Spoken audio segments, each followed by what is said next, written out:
Deuxième niveau, une fois que vous avez fait ça, vous allez pouvoir commencer à changer de posture doucement. Alors doucement, on ne le fera pas ici, mais c'est un petit peu ce que je vous ai montré depuis le début, c'est de faire des mini-cours, de vous obliger à dire, tiens, ce point de matière, je vais l'expliquer en 10 minutes et puis je les mets au boulot. Et ça, c'est de l'enseignement explicite. Je ne sais pas si ceux qui étaient là l'année passée se souviennent de Bissonnette qui dit, première étape, le modelage, 10 minutes. C'est exactement la même idée, hein.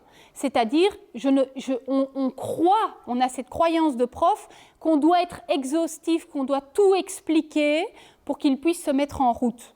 Alors qu'aujourd'hui, nos mutants, leur degré d'attention est extrêmement volatile. Donc parler pendant 50 minutes, de toute façon, c'est peu efficient. Ça pouvait l'être peut-être il y a 30 ans, aujourd'hui, ça l'est de moins en moins. Et donc dire, je m'entraîne à simplement donner une notion pendant 5-10 minutes avec mon timer, et puis je m'arrête et il s'exerce.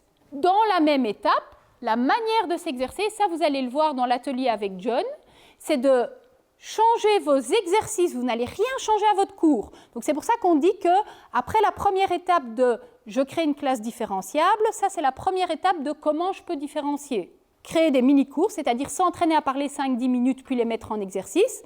Et quand je les mets en exercice, changez quelques petites choses, donc vous gardez le même manuel, vous gardez les mêmes exercices, mais vous sortez les corrections collectives au tableau et on va vous apprendre dans un des ateliers à le faire.